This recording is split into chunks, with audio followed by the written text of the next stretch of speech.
Palais du Diguel hier, palais du 15 janvier aujourd'hui, ces joyaux fruits de la coopération tchadienne a abrité la première manifestation publique de portée nationale et internationale, la conférence nationale souveraine. Ce vendredi 15 janvier, un vent glacial soufflait sur la capitale.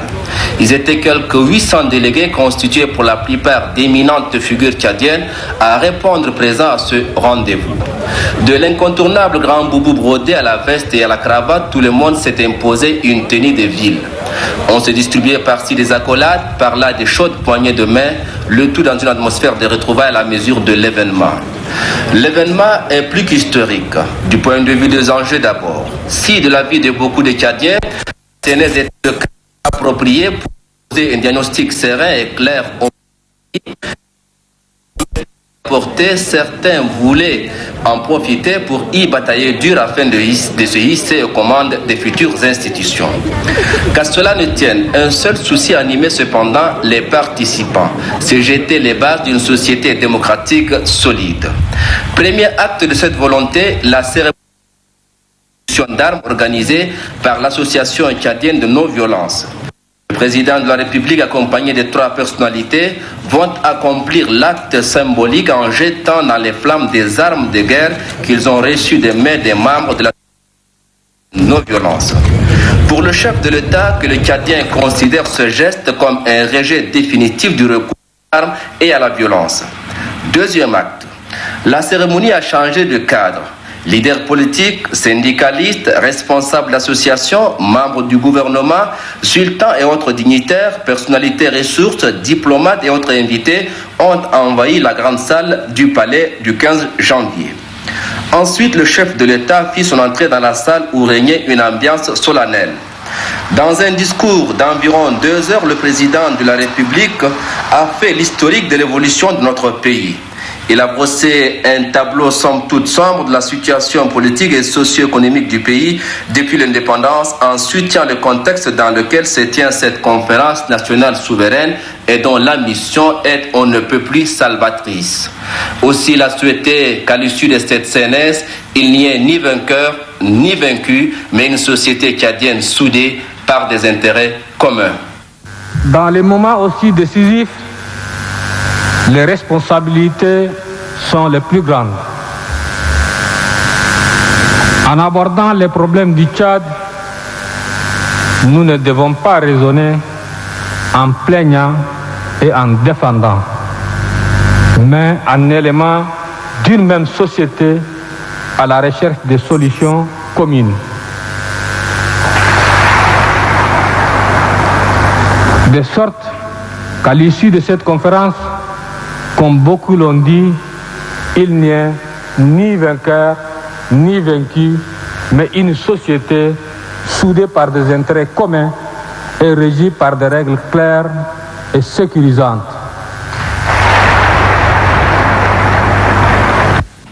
Le président de la République a tracé le cadre et l'esprit dans lequel devraient se dérouler les travaux de la CNS. La tripartite qui est chargée de diriger les débats a d'entrée de jeu présenté le projet d'ordre du jour qui comprend l'examen et l'adoption du règlement intérieur. Les délégués, quant à eux, ont posé comme préalable la question de la souveraineté de la CNS avant d'entamer les discussions. Le débat est ouvert. Sur le plan pratique, il est très difficile d'admettre que la commission tripartite, qui est signataire du projet de règlement intérieur qui est soumis à notre approbation, puisse diriger les débats sur la base de son propre travail.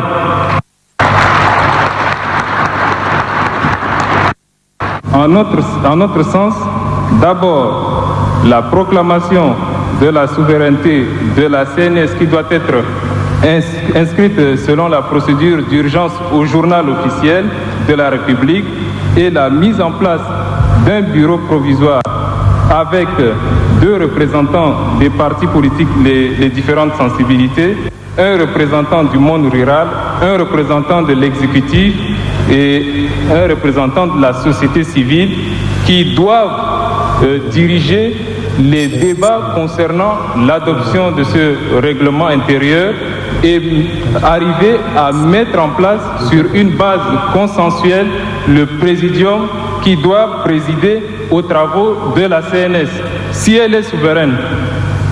Donc, à ce sujet, nous avons un projet de proclamation de la souveraineté de la conférence nationale et avec votre permission, je ferai la lecture, si la conférence est souveraine, en tant que participant et chef de délégation, je ferai la lecture de ce projet.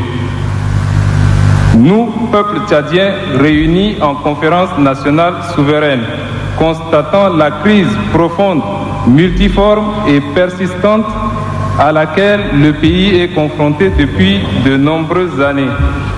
Il y a une motion d'ordre là. Motion d'ordre? Il n'y a pas de motion d'ordre. La conférence en ce moment n'est régie par aucun acte. Monsieur, non. Vous parlez, j'ai le droit, on m'a donné la parole, donc permettez en tant que démocrate de parler aussi. Est-ce que la parole m'a été retirée? Monsieur, en tous les cas... la parole ne m'a pas été encore retirée. Il faut que le président prenne la responsabilité de retirer la parole. Vous avez la parole. Déclinez votre identité, s'il vous plaît. Monsieur Abakar Adou. Je vous remercie, Monsieur le Président. Le président de la Ligue tchadienne des droits de l'homme vient de faire une proposition.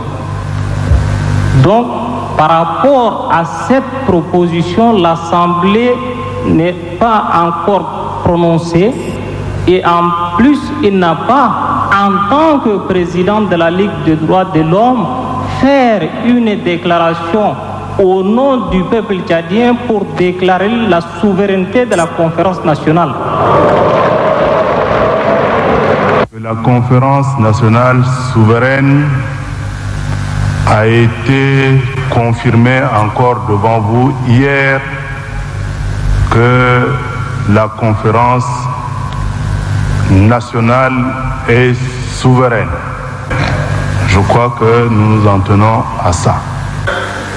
Dès que le président de la République a ouvert les travaux, à notre humble avis, nous disions qu'il faut que la conférence se proclame souveraine, qu'on prenne cet acte appelé statut qui consacre noir sur blanc la souveraineté de la conférence nationale.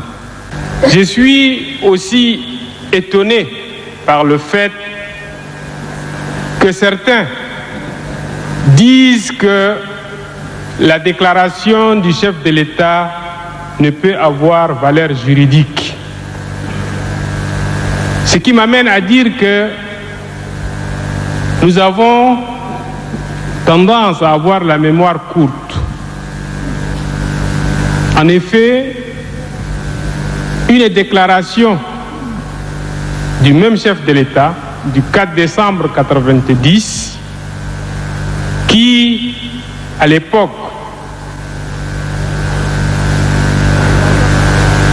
s'engageant dans cette déclaration à créer les conditions de l'avènement d'une démocratie multipartite, a été utilisé de façon très avancée par des groupes, des individus qui à l'époque ne sont pas des partis politiques, mais qui l'ont trouvé comme base juridique pour pouvoir déjà se constituer et cogiter des projets de société. Et lorsqu'il y a eu interpellation, cette même déclaration a été mise en avant pour dire qu'elle sert de soubassement juridique et elle a valeur juridique. La souveraineté sur laquelle on discute est acquise depuis 15 mois.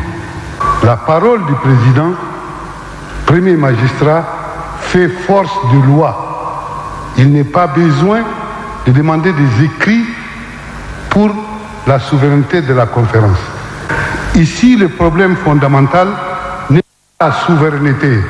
Pour moi, c'est acquis. Le problème, c'est le dispositif de l'exercice de cette souveraineté.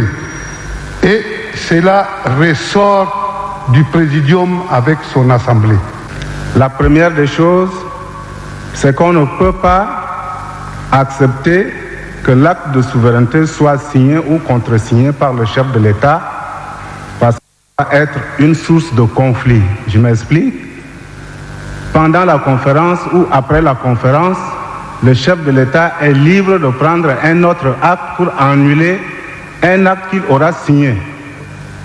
Deuxièmement, on ne peut pas non plus proclamer la souveraineté de la conférence sous la présidence de la tripartite. Quelle motion? Quelle motion? Mais c'est cette motion que je suis en train de faire. J'ai bien l'impression que la tripartite est en train de sélectionner les gens dans leurs interventions. J'étais parmi les premières personnes à lever le doigt avant le représentant de l'UST et j'ai l'impression qu'on a fait fi de m'inscrire. Je crois que la conférence nationale, Ali Abdraman Hagar, tient donc violence. La conférence nationale souveraine souffre d'une petite maladie.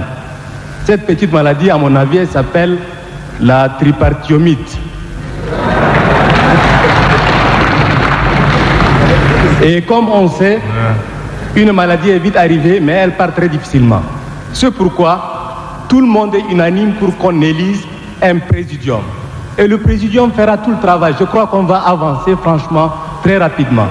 Monsieur le Président, je me pose la question suivante. S'agit-il d'une question de forme juridique ou cherche-t-on autre chose?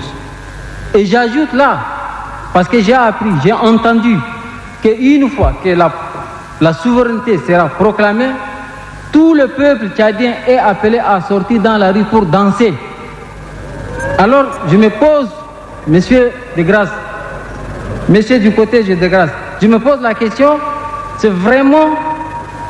c'est seulement cette proclamation, cet acte de forme juridique qui va faire danser tout le peuple tchadien, sans qu'on sache le contenu exact. J'aimerais que les uns et les autres aillent jusqu'au bout de leur idée et nous éclairent davantage pour nos prises de décision en connaissance de cause. C'est justement la Ligue tchadienne des droits de l'homme qui a posé le problème de la souveraineté de cette conférence. Malheureusement, certains l'ont peut-être compris, d'autres ne l'ont peut-être pas compris. Nous n'avons nullement l'intention de créer une crise politique quelconque. Un intervenant a dit tout à l'heure, quelle différence y a-t-il entre la souveraineté octroyée et la souveraineté proclamée? Il faut être clair, c'est dans le domaine de cette conférence. Nous ne sommes pas en révolution comme en 1789 en France. Dans l'esprit de ceux qui pensent que si la plénière... S'il vous plaît, Monsieur Kadiangaba, vous avez expliqué largement le sens de la souveraineté. Je crois que la plénière vous a compris. Vous nous sommez de nous prononcer sur le mot souverain. On n'a pas à se prononcer sur le mot souverain. Vous mettez en place un bureau provisoire. On proclame la conférence nationale souveraine. Signer la conférence. Ensuite, on précède à l'installation du présidium, etc., etc. Mais là, vous passez votre rôle. Et je proteste. Il est regrettable que la tripartite s'érige en quoi, je ne sais pas, ignore que cette conférence est souveraine et cherche à nous embourber dans quoi, je ne sais rien. Je pense que la première des choses à faire, c'est de déclarer cette conférence nationale souveraine et ensuite, je crois que le reste ira tout seul. Il faut faire sortir un décret avec 2 points. Le premier point pour affirmer le fait que la conférence nationale, elle est souveraine et ses décisions sont exécutoires. Je suis tout à fait d'accord avec ceux qui ont intervenu tout à l'heure pour dire qu'effectivement, il faut un acte juridique pour appuyer toutes les déclarations qui ont été faites. Et en deuxième point, dire que ces institutions sont issues de la charte, donc sont valables. Honorables délégués, mesdames et messieurs, nous nous sommes donc entretenus assez longuement avec ces groupes qui avaient contesté la procédure que nous avons utilisée, qui avaient quelques suggestions à faire quant au contenu même du texte de l'acte consacrant la souveraineté de la conférence.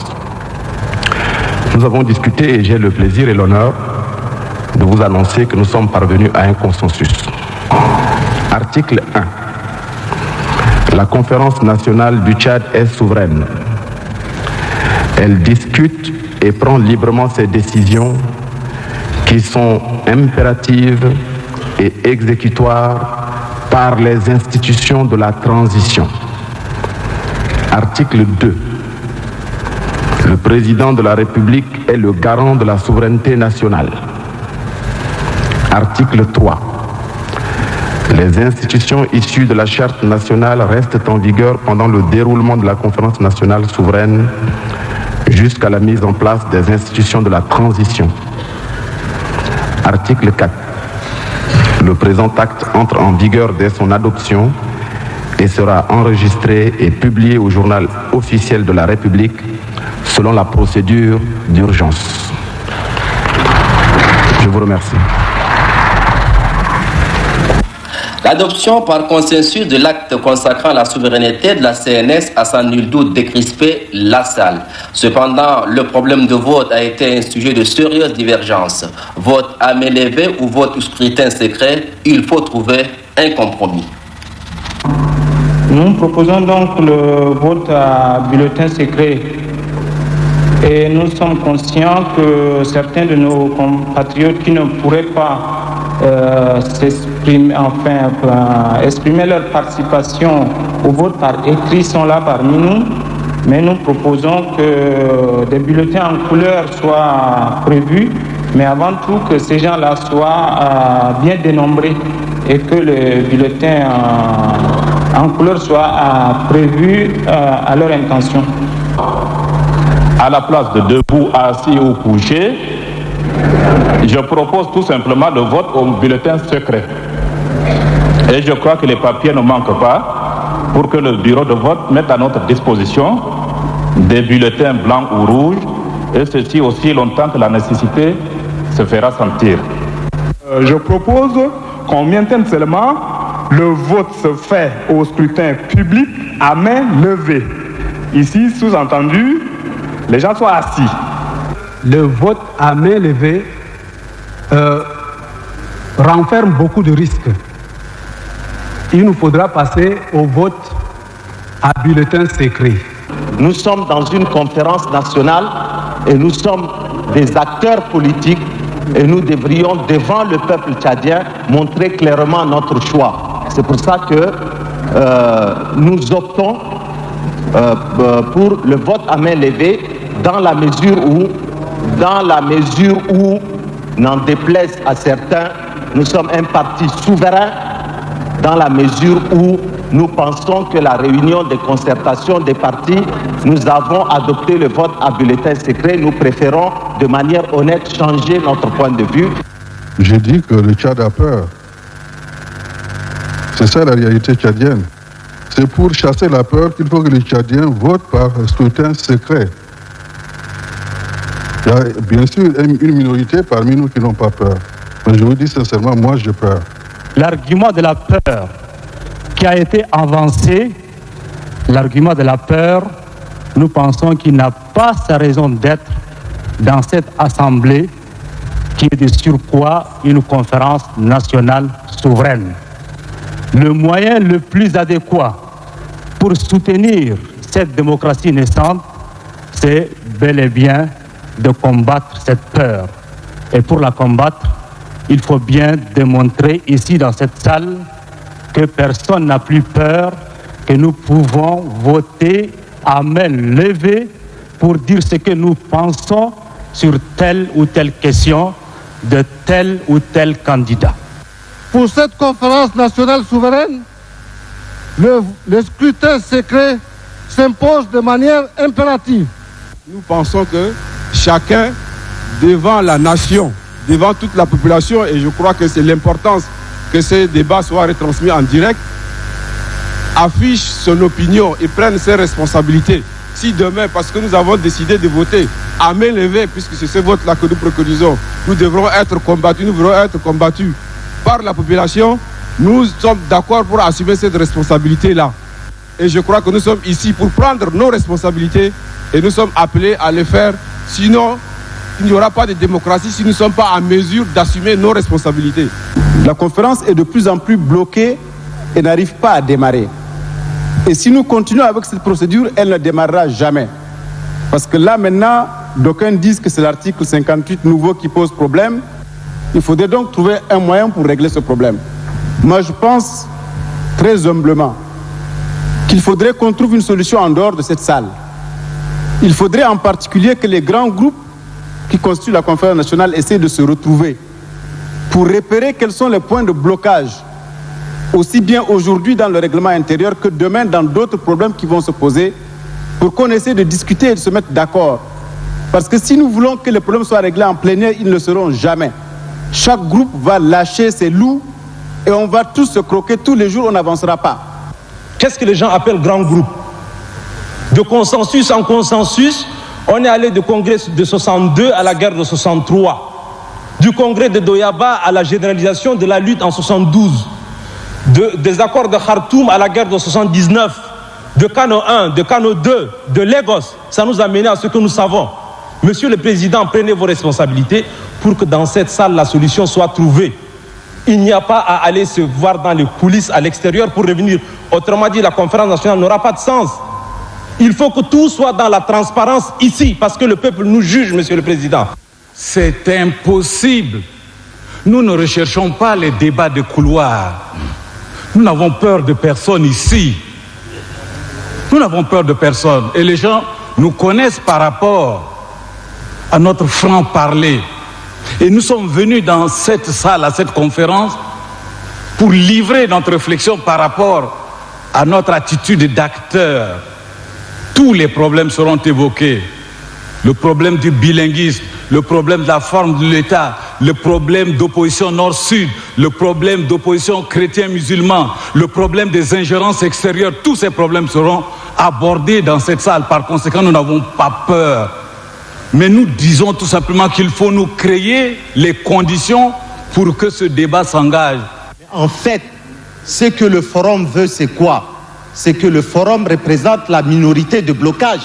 C'est ça, en fait, que le forum veut. Il y a des partis politiques dans cette salle. Il y a des partis politiques dans cette salle. Il y en a 33 ou 34.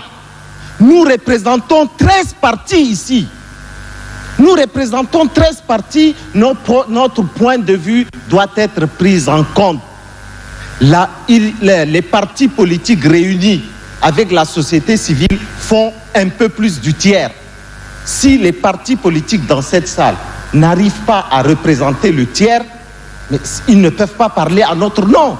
Même si nous sommes des sous-marins en immersion, nous avons notre droit d'être ici. Les passes d'armes auxquelles nous assistons depuis quelque temps me paraissent excellentes. Ça me permet d'apprendre pas mal de choses et j'ai l'impression personnellement que j'assiste à un cours d'études politiques. Tout texte adopté par consensus ne donne jamais satisfaction aux uns et aux autres. Ça permet simplement de continuer, de poursuivre les travaux lorsque plusieurs formations, plusieurs groupes n'arrivent pas à s'entendre sur des questions fondamentales. Monsieur le Président, je comprends fort bien que vous soyez soumis à beaucoup de pression psychologique. Si j'étais à votre place, je n'aurais pas tenu. Et je demande également l'indulgence des autres partis qui se montrent très vigilants. C'est une bonne chose.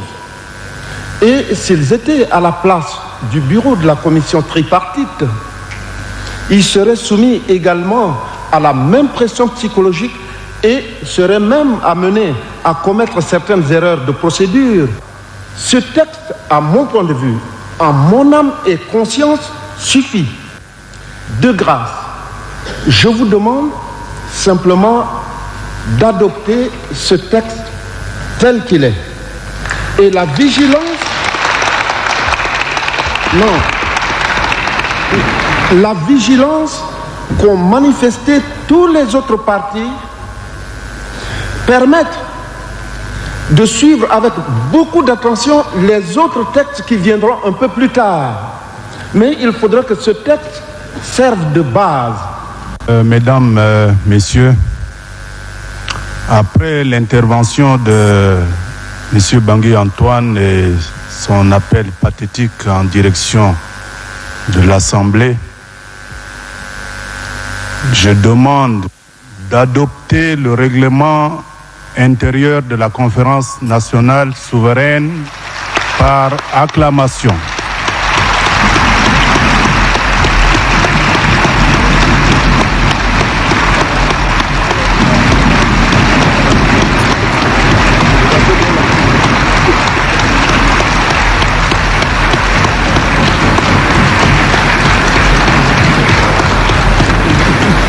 Merci beaucoup. Merci beaucoup. La recherche de consensus et l'esprit de dépassement a une fois de plus prévalu pour qu'enfin le règlement intérieur soit adopté. Après presque un mois de travaux, les participants amorcent la deuxième partie importante de la CNS, à savoir l'élection du présidium. Conformément au règlement intérieur, l'élection s'est faite au scrutin secret. Les participants en toute liberté ont choisi 9 personnes à la tête de laquelle se trouve M. Adou Maurice El Bongo. Le président du présidium, honoré par la confiance placée en lui, a formulé un vœu profond pour le cadre, vœu présenté sous forme de poème et qu'il a intitulé La Maison du Bonheur. Je souhaiterais donc que cette maison du bonheur, que cette maison de tous les Tchadiens, solidement construite, s'élève où mes mains auraient voulu l'élever. Qu'elle rie au soleil, riche de vérité, de fleurs, de fruits, d'oiseaux, et largement ouverte au souffle du printemps comme aux clartés du ciel.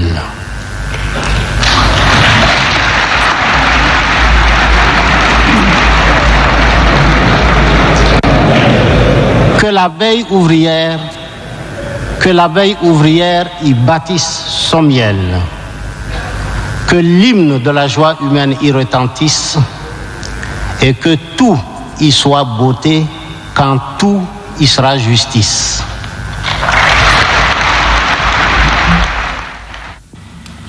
Imbu par la confiance des délégués pour mener le reste des travaux, le présidium s'est heurté au problème du bilinguisme. Un problème qui a agité les esprits. Certains souhaitent l'arabe littéraire, d'autres l'arabe dialectal. Les discussions ont repris de plus belle.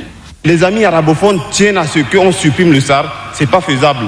Le test est clair là-dessus. Je le relis. Les participants peuvent intervenir dans les langues nationales. Dans ce cas, les interventions sont traduites en français et arabe. Les documents de travail sont élaborés en français et arabe. Ne craignons pas de problème là où il n'y en a pas. Je voudrais dire à ces frères qui insistent autour du problème de la langue arabe qu'ils sachent que la langue sara qu'ils veulent supprimer ici existe avec l'indépendance. Pour ce qui concerne l'arabe, le français que nous voulons défendre, c'est vrai, il y a une grande couche sociale d'origine arabe ici, mais quand même, cette langue arabe écrite vient de l'Orient. viennent du Moyen-Orient. La langue française, écoutez, la langue française que nous voulons défendre ici vient de l'Occident. Il faudrait que les gens comprennent. Donc, nous, au Tchad, les Tchadiens, nous ne disposons d'aucune langue écrite. Nous sommes obligés, quand il s'agit d'adresser un message à notre peuple, à nos populations, nous devons nous adresser à la langue que la population comprenne. Et je proteste énergiquement contre l'intervention du président Goukouni, qui est une intervention, oui, je proteste énergiquement, et je m'explique.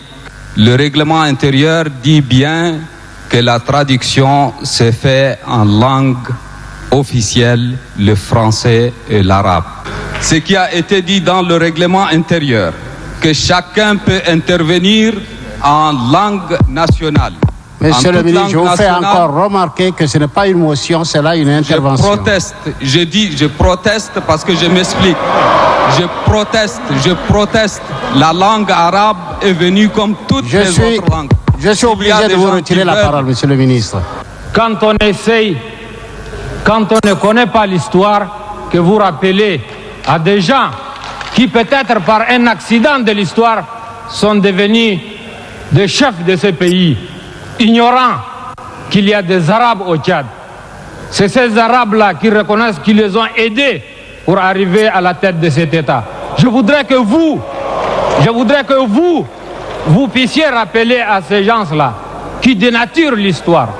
Nous sommes coincés par le temps. Je souhaiterais que les traductions en arabe et en sara soient suspendues durant les amendements.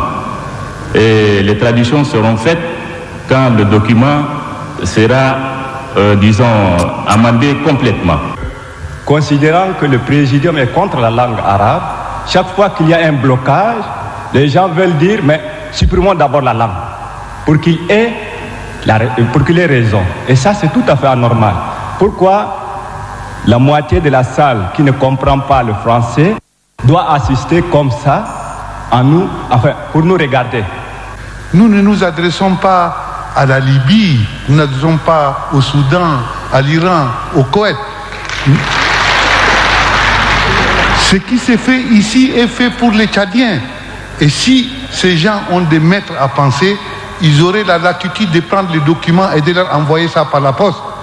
Je ne vais pas faire de la polémique, mais j'ai senti que notre peuple est frustré. À cause de ces individus-là, on ne peut pas frustrer des personnalités comme les chefs des cantons qui sont ici dans cette salle en ne faisant pas la traduction en arabe. Nous devons être en contact directement avec notre peuple.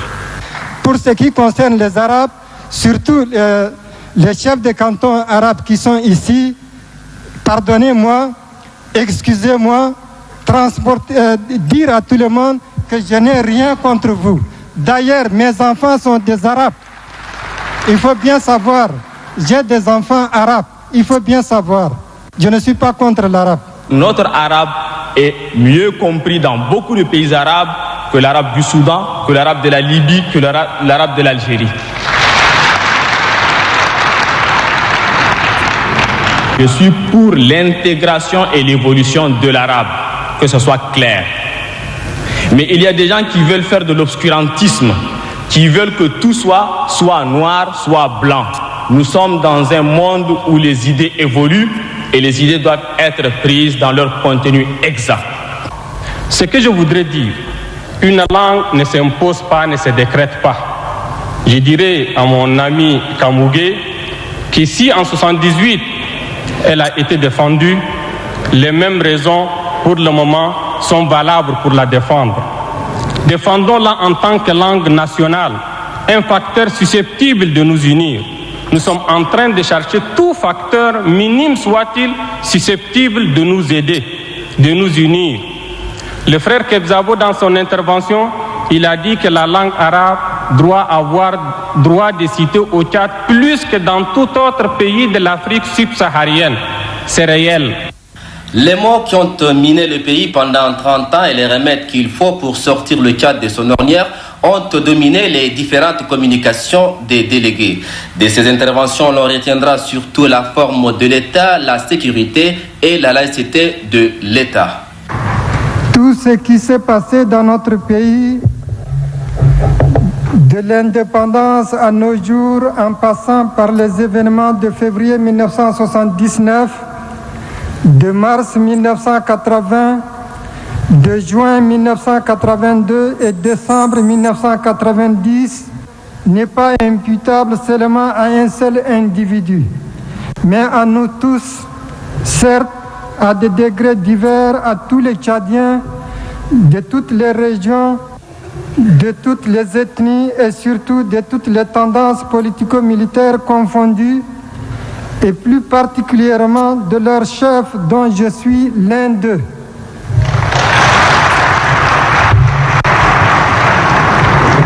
Je n'élude pas mes propres responsabilités et je suis à la disposition de la conférence nationale souveraine pour m'expliquer le moment venu.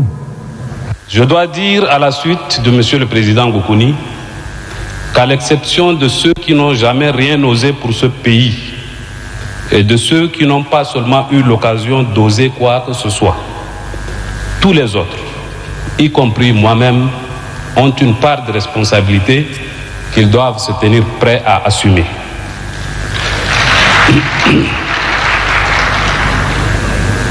Je ne dis pas qu'il faille transformer la conférence nationale souveraine en un méga procès ou en une tribune pour règlement de compte en direct. Mais à la CNDS, nous disons et nous croyons que le pire piège qui guette la conférence nationale souveraine et le Tchad tout entier reste encore l'oubli. Nous ne devons jamais oublier, mais nous devons savoir pardonner pour préserver l'avenir. Nous devons, avec la hauteur de vue nécessaire, considérer le passé sans complaisance, ausculter les faits qui le jalonnent, sans jeter la pierre ni aux uns ni aux autres, et tirer froidement les conclusions qui nous empêcheront de recommencer. De cette manière seulement, croyons-nous, les Tchadiens réconciliés avec eux-mêmes et avec leur passé pourront bâtir leur grande case commune avec des piliers taillés dans le roc. Ne perdez pas de vue que les résolutions des problèmes politico-socio-économiques dépendront en grande partie de la mise en place des structures adéquates, d'un cadre juridique juste et acceptable pour tous, la nomination des hommes et des femmes qu'il faut, à la place qu'il faut, pour le triomphe de l'intérêt général au bénéfice du peuple. Dans l'immédiat, une de ces institutions doit particulièrement retenir l'attention. Je veux parler de l'armée. Elle peut être un élément sûr d'unité, de sécurité et de stabilité de la nation, comme elle peut engendrer les maux jusqu'à l'existence même de l'État. Les textes qui la régissent, recrutement, avancement, discipline, statut, etc., doivent être stables, protégés. Les vieilles démocraties, souvent amies, qui contribuent à l'existence de cette armée, vous attesteront que de tels textes ne se modifient pas au gré des régimes et ne subissent pas des modifications intempestives à la faveur de la volonté du prince. Certains ont plus d'un siècle d'existence. Les textes en vigueur dans l'armée tchadienne jusqu'en 1978 sont équilibrés et justes. Il est impérieux de les respecter sous peine de transformer l'armée en un véritable navire incontrôlable. Un État unitaire fortement centralisé, un aménagement à tous les niveaux d'une représentation du pouvoir central qui assure partout sa présence, l'autorité d'un préfet sur tous les services locaux qui satisfait aux besoins de direction et de coordination, et une construction hiérarchique, enfin, qui assure la solidité de l'ensemble. Cette attitude des premiers dirigeants tchadiens s'expliquait par leur souci de niveler les particularismes locaux, de mouler les spécificités ethniques, afin de réaliser l'intégration nationale. Mais il faut surtout retenir que l'État unitaire institué au Tchad n'a pas réussi à réaliser cette unité nationale qui continue à s'effriter constamment. Avec le vent de la démocratie qui souffle en Afrique, et notamment au Tchad, le pape GS propose comme alternative le fédéralisme. La témérité du pape JS trouvera son excuse, j'ose le croire, dans son souci de montrer que le fédéralisme peut constituer une solution réelle à l'unité nationale et au drame qui jalonne l'histoire du Tchad depuis l'indépendance à nos jours. Le pape JS soutient fermement qu'un État unitaire trop grand demeurera sous la menace des démembrements.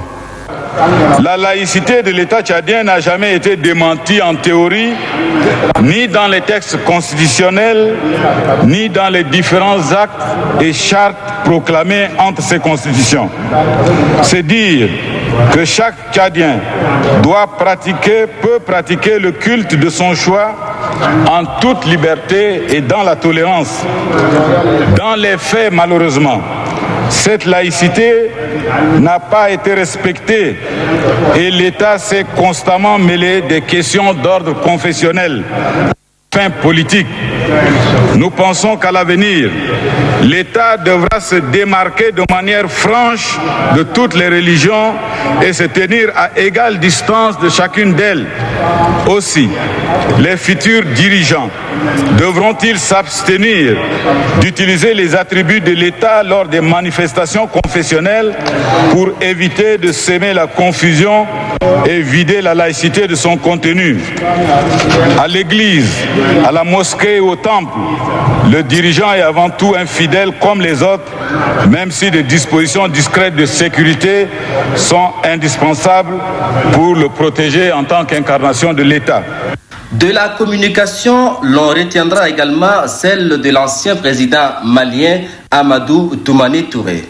Invité de la conférence nationale souveraine, l'ancien président malien a dans son discours mis l'accent sur la transition.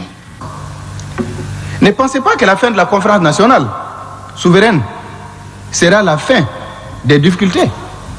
Pas du tout. Peut-être que ce sera le début de l'espoir, si nous parvenons à finir bien, et j'espère que nous allons le faire. Mais dites-vous qu'après la conférence nationale, il y aura toujours des difficultés à surmonter. La transition démocratique ne sera pas facile du tout. Il faut que chacun mette du sien et au maximum. Les institutions de la transition, une fois installées, auront besoin de l'appui de tous, la compréhension et même la complicité de tous les Tchadiens pour que cette transition puisse réussir. Il faut que chacun sache déjà que le gouvernement de transition ne peut pas régler tous les problèmes. C'était le même rêve qu'on avait au Mali. Parce que qu'est-ce qui se passe en Afrique aujourd'hui à cause de la démocratie? Les gens veulent tout et tout de suite. C'est pas possible.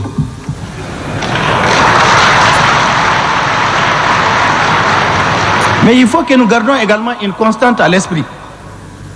C'est que l'État, qu'il soit pauvre ou riche, l'État ne peut nous rendre que ce que nous lui avons préalablement donné. La transition pour réussir a besoin d'un consensus permanent. J'oserais même, avec la permission du président, de dire que pour que la transition réussisse demain, il faut un contrat social national. L'analyse critique sur le passé sombre du Tchad a permis de jeter un regard vers l'avenir. Des différentes interventions, une charte de transition a été rédigée, mais le préambule de cette charte a suscité encore des divergences. L'avènement du 1er décembre 1990 a permis de jeter les bases d'une vie démocratique. Il faut relever à ce niveau que cette disposition n'a pas fait l'unanimité entre les 49 personnalités. Pour nous autres, les partis politiques, nous pensons que le préambule tel qu'il est libellé convient parfaitement à cette période de transition. En ce qui concerne l'avènement du 1er décembre, certes, le MPS, arrivé au pouvoir, a pris l'engagement vis-à-vis du peuple tchadien. Mais nous pensons qu'il est temps de mettre un terme à tout ce qui peut être attaché à des personnes ou à des régimes. Ce qu'a dit notre porte-parole, le président Alingué, et là je pense qu'également ce qu'il a dit, il l'a dit en son nom personnel. Parce que, en son nom personnel, le mouvement patriotique du salut, par le biais de son président, son Excellence Idriss Déby, nous a permis de tenir une conférence nationale où toutes les composantes présentes dans cette salle ont pu faire des déclarations librement et soulever tous les problèmes, tous les maux qui ont miné ce pays. Je voudrais, comme cela a été fait ailleurs aussi, qu'on fasse mention de l'avènement du 1er décembre. Monsieur Kerala, nous avons arrêté une procédure, il faudrait la respecter. Ce n'est pas à partir du 1er décembre ni du 4 décembre que la pression s'est exercée pour l'établissement de la démocratie au Tchad. C'est la lutte quotidienne de chacun d'entre vous, de tout le peuple, des femmes, des enfants, des familles tuées. C'est cela qui a amené la révolte, même du 1er avril. Et c'est cela qui a amené le vent de démocratie qui souffle très doucement sur le pays, mais qui n'est pas encore ancré. Alors vous voulez, à partir de contre-vérités, établir l'histoire de notre pays, l'UFD s'en décharge. s'il en devrait être ainsi, le mouvement du salut tirera toutes les conclusions. Et je pense qu'il n'est pas normal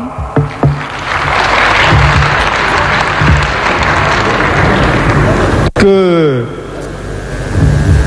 pour un parti qui assure la gestion de l'État, de tenir des propos excessifs, quelle que soit l'émotion qu'on peut sentir.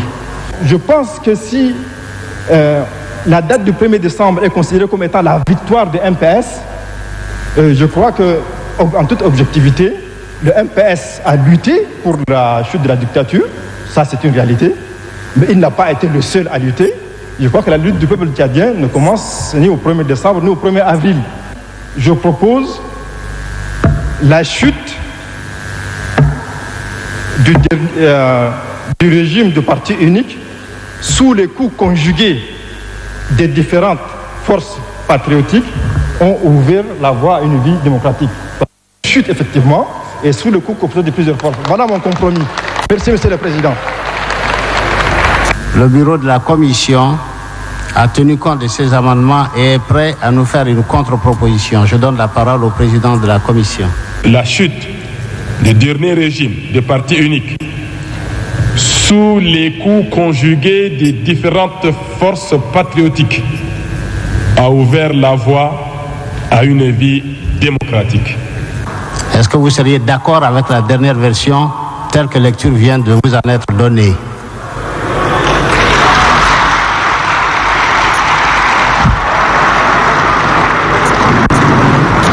Il en est ainsi décidé.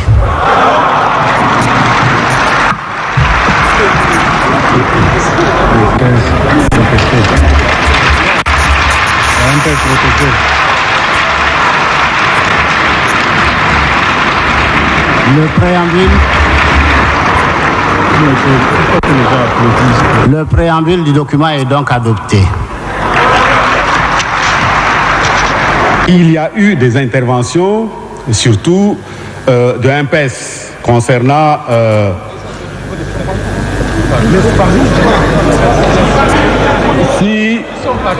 si vous voulez que je parle, écoutez, et puis vous allez répondre. Même s'il y a des MPS qui restent dans la salle, il faut m'écouter quand même en attendant. Je voudrais tout simplement dire pour que tout le monde sache, que depuis 1960, on a toujours eu des libérateurs. Tomalba est libérateur, le CCM libérateur, l'URIV CCFAN libérateur, et que sais-je encore, à l'heure actuelle, nous sommes au niveau de MPES. Et personne n'a libéré les Tchadiens jusqu'ici.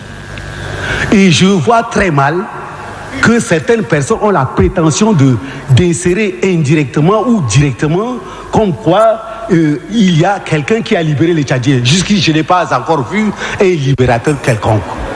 Le fait de vouloir donner à la démocratie la date du 1er décembre, c'est une vanité.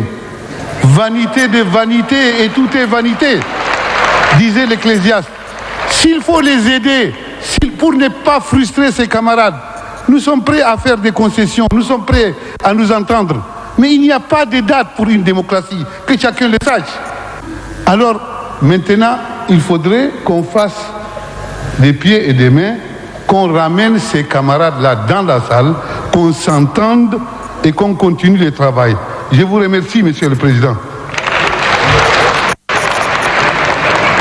L'incident auquel nous avons assisté tout à l'heure, à savoir la sortie de nos frères du MPS, le MPS étant le parti du gouvernement, il n'était pas possible que la conférence se déroule normalement en l'absence du MPS. Le problème était donc très sérieux et il fallait que nous mettions à profit ce temps de suspension pour procéder à des consultations. Des consultations, il y en a eu avec différents mouvements, avec différents partis politiques, avec nos amis du MPS. Et nous sommes maintenant très heureux de voir qu'après ces concertations, nos amis du MPS ont décidé de reprendre leur place dans la salle. Après médiation des uns et des autres, un compromis a été trouvé, le MPS a repris sa place et la charte a été adoptée. Une charte qui prévoit l'élection d'un premier ministre. 15 candidats se sont présentés à cet effet et chacun a fait sa profession de foi devant les délégués avant les élections. Je pense que nous sommes déjà ici depuis un certain temps et les uns et les autres m'ont appris à me connaître. Donc je laisse cette candidature à votre conscience et j'espère que votre soutien sera important pour l'emporter au deuxième tour. J'ai décidé de me présenter au poste de Premier ministre et je sollicite le soutien des femmes et des hommes, vieux et jeunes, pour qu'ensemble, nous remplissions cette mission, la mission de défendre les intérêts permanents de notre pays, le Tchad, pendant cette transition. C'est à cela que je vous convie. Si je suivais les intérêts de l'Union nationale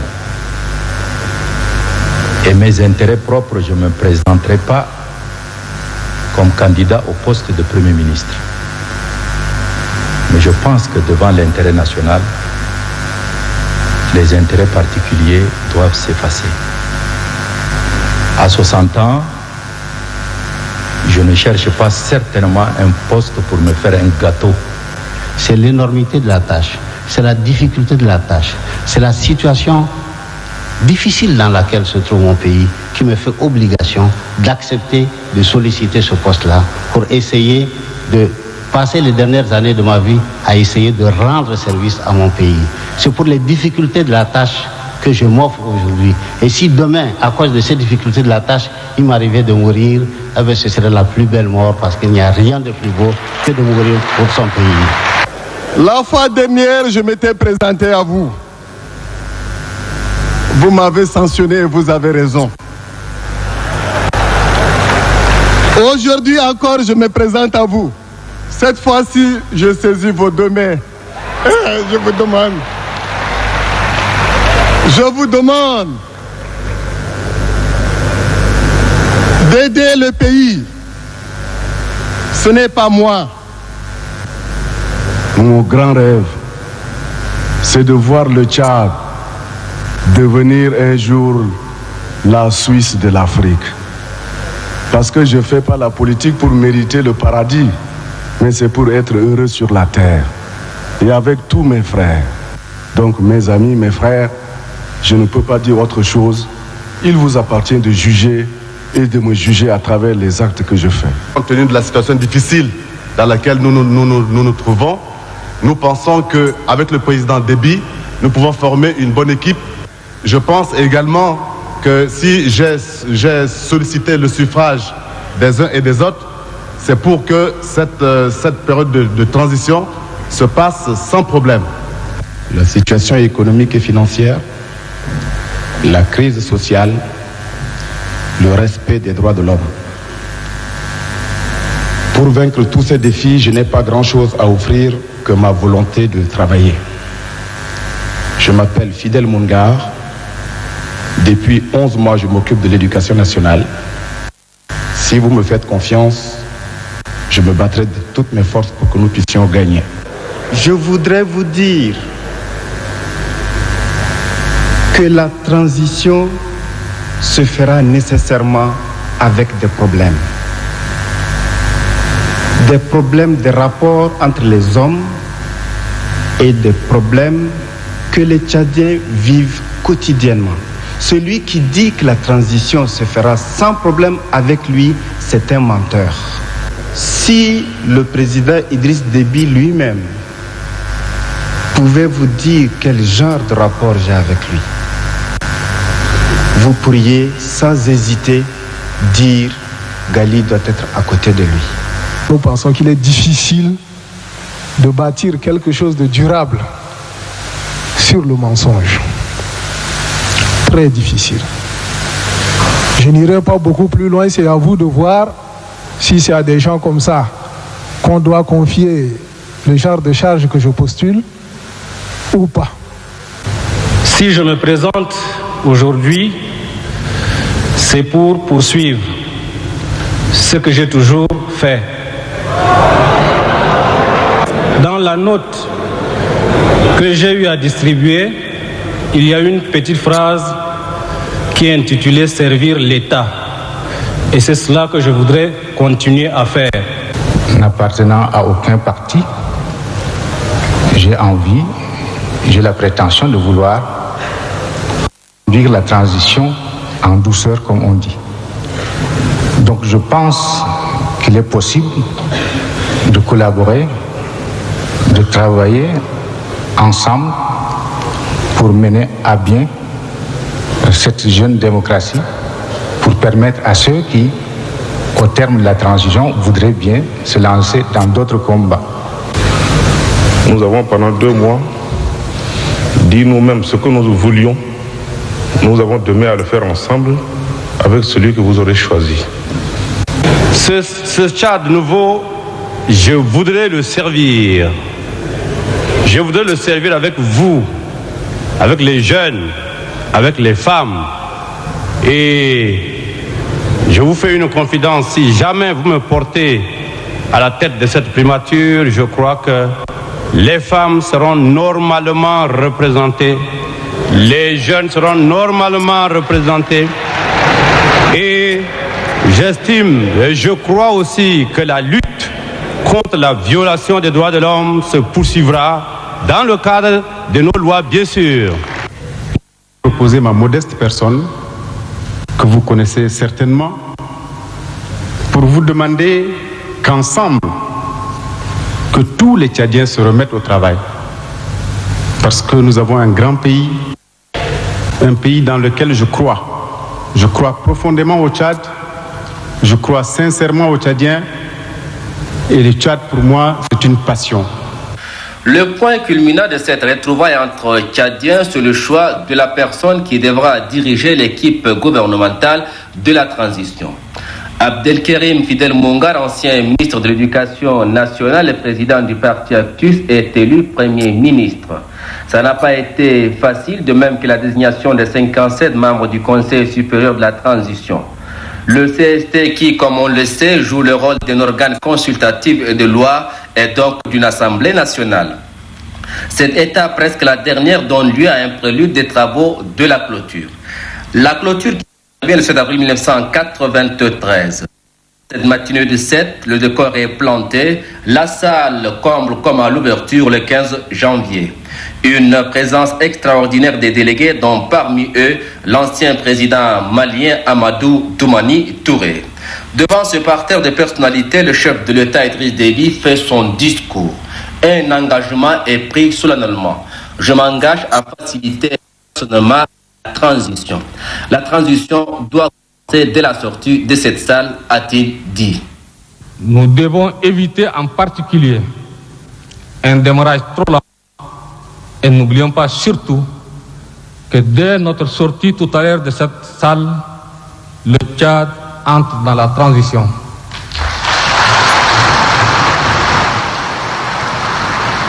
La recherche du consensus a permis d'élaborer des textes et de mettre en place les organes qui en découlent. Les recommandations de la Conférence nationale souveraine seront une source de référence pour la suite de la transition. Pour ma part, l'engagement de faciliter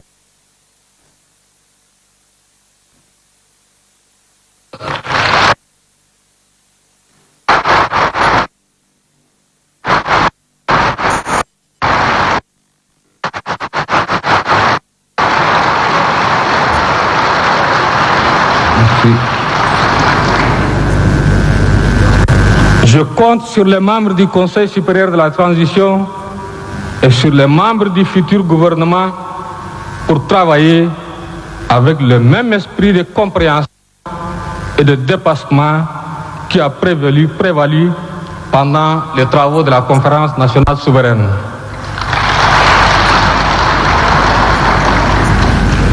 Du succès de cette phase dépend la paix et l'avenir du pays. Ainsi, le Tchad vient de tourner une page de son histoire. Les Tchadiens ont tiré les leçons du passé et jeté les bases d'une nouvelle démocratie.